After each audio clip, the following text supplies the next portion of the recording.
The C6 Z06 is one of the most well-loved Corvettes in the lineup.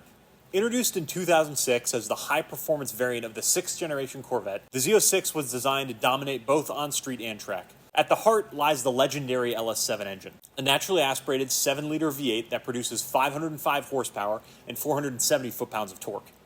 At the time, it was the largest small-block engine ever put into a production car and remains a marvel with features like titanium connecting rods, a forged steel crankshaft, and dry sump lubrication. It's a true enthusiast engine, built for high revs and durability under intense conditions. The Z06's focus on performance doesn't stop with the engine. Chevrolet went all out to make this car lightweight and track ready. It has an aluminum frame, which is 136 pounds lighter than the standard steel frame of the base Corvette. It uses carbon fiber body panels, which are used on the front fenders and other components to shave off weight. It has track-tuned suspension for sharp handling and high cornering grip, and massive brakes and tires to provide stopping power and traction needed for its speed.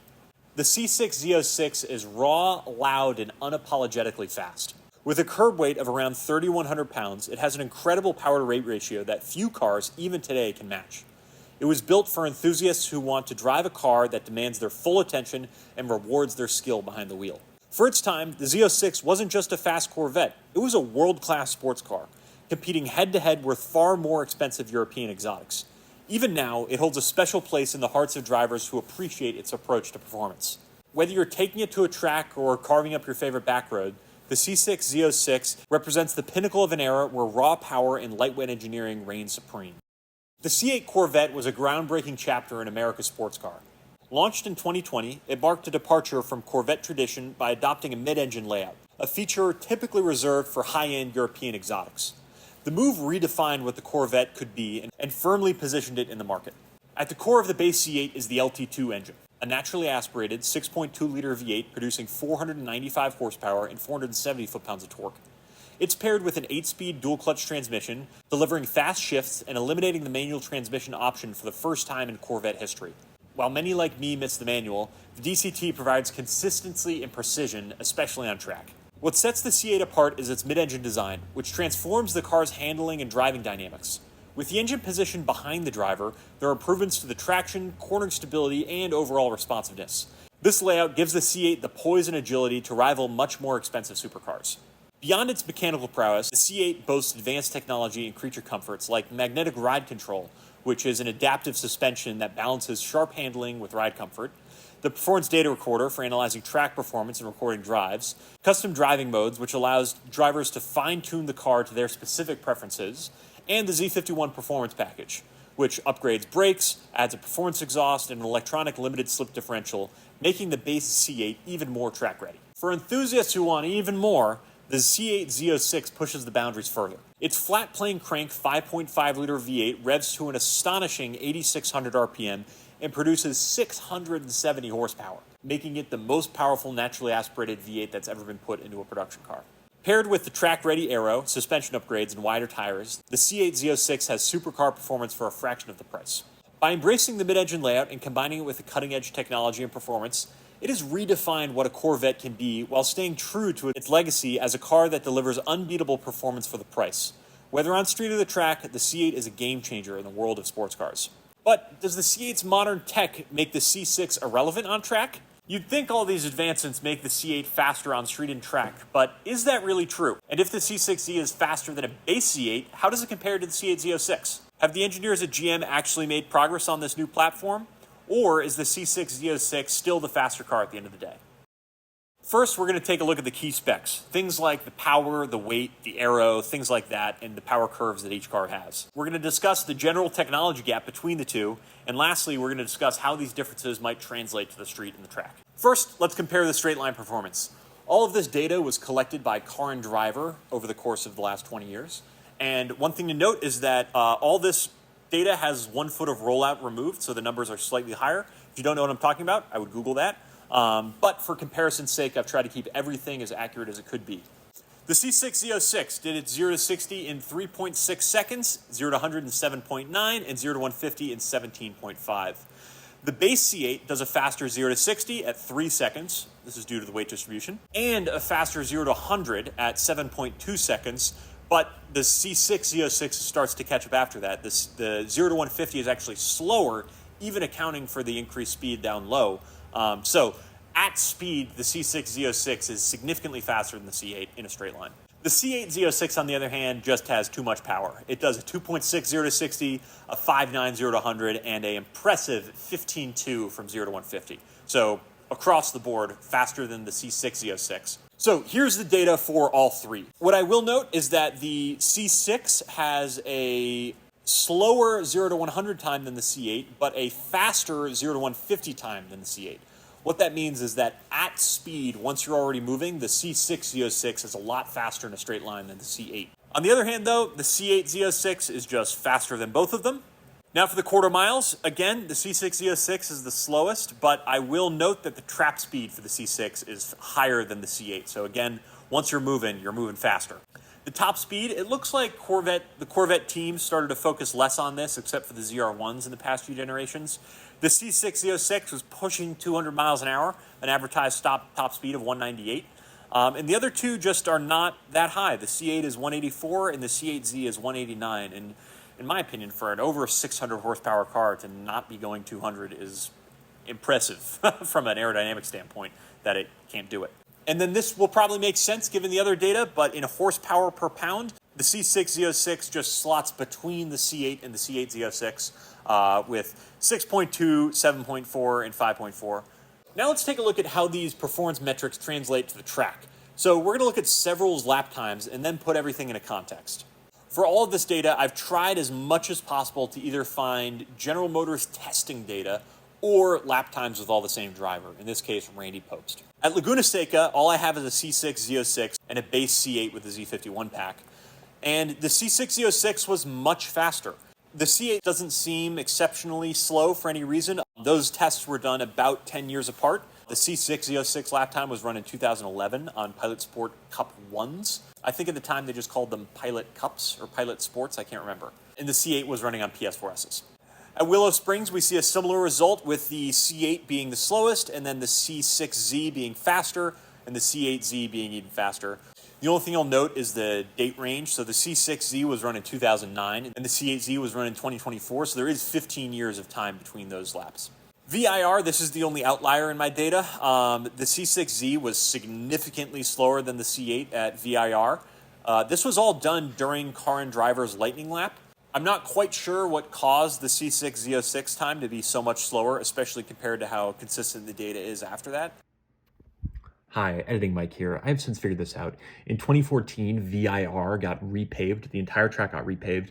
And then in several sections, it became 6 feet wider. And so post 2014, we saw a lot of lap times getting faster. So that's the main reason behind this. We're going to mention more about this stuff coming up. So now for the Nürburgring, which is, in my opinion, the most important one, but we'll see. The C6 Z06 ran a 722, the C8 ran a 728, and the C8 Z06 ran a 710.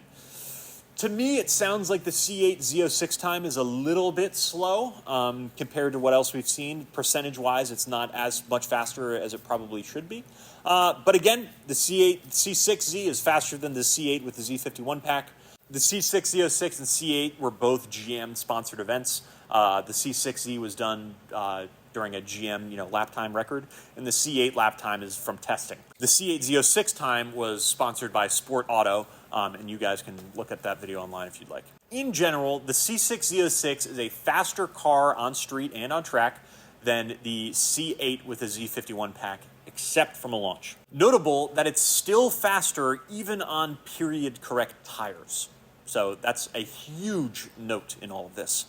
The C8's mid-engine layout just makes it significantly faster with low-speed acceleration. That's not a surprise to anyone, but is a note. Lastly, the ring time for the C8 Z06 is probably a little bit too slow. It's only 2.7% faster than the C6 Z06 time, and on average at Willow and VIR, I was seeing an 8.7% speed increase from C6 to C8 Z06. So the C8 Z06 lap time at the Nürburgring is probably too slow. Now it's time for the part that's actually important. We need to see how these data points and track tests compare. When you're looking at the value of something over time, you need to account for inflation. If something costs $1,000 in 2004, it's going to cost the equivalent of $1,660 in 2024.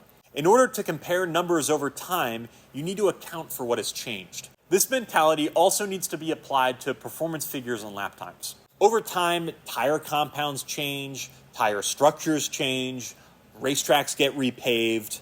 There are constant changes happening, and almost all of them are in benefit of cars lapping faster and faster over time. The single largest factor that plays into these lap times, though, is tires. Tires have come an extremely long way in the last 20 years. Recently, Sport Auto re-ran the Porsche Carrera GT at the Nürburgring, and it was 20 seconds faster than its original time from 2004. That's 3.4% faster. The car was originally delivered on Pilot Sport 2s, PS2s, and just ran its lap again on Pilot Sport Cup 2s. Using the Carrera GT for a benchmark as the C6 Z06 is a decent comparison. They're within 100 pounds of each other, sold at approximately the same time, and came new on very similar, sometimes the same exact tires. If we extrapolate this 3.4% increase to the C6 Z06 period lap times, we can see that they come down dangerously close to the C8 Z06. So at Willow Springs, we're only about a second and a half off of the lap time, coming down from a 129.5 to a 126.4. And with the same correction on the Nürburgring time, the C6 Z06 is actually faster. Again, the C8 time is probably a little bit slow. Now, you might be trying to say, is this guy really trying to convince me that the C6 Z06 is a higher performance car than the C8 Z06? Not exactly. What I hope you can take away is that modern cars might not be as big of a leap in performance as what the numbers might suggest. Advancements in performance have been amazing. We have magnetic suspension that allows our cars to have our cake and eat it too when it comes to dampening. We have more advanced tires that allow for higher performance, a longer life, and increased safety. We have turbocharging, hybridization, and more advanced internal combustion engines that have given us higher horsepower numbers than we've ever seen before. We have aerodynamic elements that are better and more efficient, allowing for higher speed grip. The computers running the traction control, the ABS systems, the stability control are faster with better mapping. The propagation of dual clutch transmissions, as well as the perfection of the traditional 8-speed torque converted transmission, has created shift times that you might as well round down to zero. So much has improved. The advancements obviously improve performance, but many of them also cause additional complications and weight. The C8 Z06 weighs over 500 pounds more than the C6 Z06, and it doesn't have any turbocharging or hybridization. The new car is still fast though, because the systems, and specifically the tires, make it so. Mount identical tires on a C6 Z06 and a C8 Z06, and a 987 and 718 Cayman for comparison's sake. And I bet the lap times would cause engineers in Stuttgart and Detroit to bite their fingernails. So, are all cars the same speed on the same tire? No, I'm also not trying to claim that. All I want to do is for you guys to realize how fast some of these older cars really are. I also want you to keep this information in the back of your mind for the next time you see an article saying, new production lap car record at, whatever car, whatever track, whatever. And you can remember that it's not just the cars that are getting faster, it's also the tires and the track. This video is sponsored by GridForge. If you guys want to support this channel, the best way to do that is by going to GridForgeMFG.com and checking out what we have to offer. Check it out if you'd like. If you are a like-minded car enthusiast who also appreciates really high-quality CNC'd items, this is the perfect place to go. Now that that's out of the way, there's a few more things I want to talk about. First, the Holy Trinity.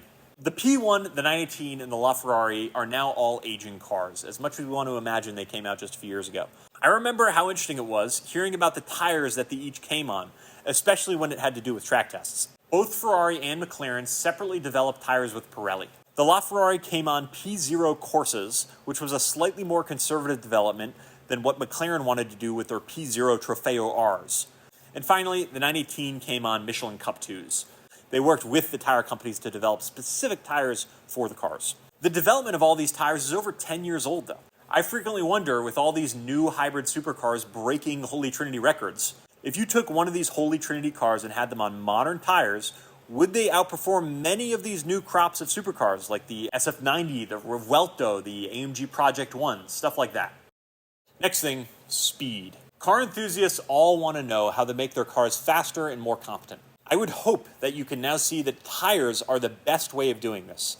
Having the right set of tires for what you're doing, especially if that's high-performance driving, will make you faster. We did testing in the summer of 2023 with tire compounds compared to lap times. We took my Z06 and ran it on old Michelin Pilot Supersports, PS4Ss, Cup 2Rs, and racing slicks on the same track to see what the difference would be. Going through all these options, we saw about a 2-second decrease in lap time with each better set. These tests were all done at Heartland Motorsports Park, which is about 1.5 to a 2-minute lap. It was honestly amazing to see the difference as a driver. When driving even hard on back roads, you don't realize how much pace is left on the table with modern high-performance tires. You could bridge the gap between your car and the newer version of your car by just getting some modern performance tires. Is there someone to blame when it comes to this kind of weird performance stuff? Not really. I don't blame the engineers or designers at all. All they're doing is making a car that people want to buy. In general, buyers don't care about weight as long as it's counterbalanced with impressive numbers on paper. Most people buying high-performance cars are not going to utilize their potential on street or track. They want to know that their numbers back up their claims at car meets, and they want to be comfortable and have a car that complements them and makes them feel fast. Car makers add the performance features we talked about earlier to get them there. The market has determined that that's the type of cars people want, and so that's the type of cars manufacturers build. So what I want to hear from all you guys is what you think are either other aspects that play into this, or what you think are other cars that, if they were on the right set of tires, might be in a whole different performance metric that people never really think of. Thank you so much for watching this kind of nerdy video at the end of the day. We really appreciate you guys, and we will see you in the next one.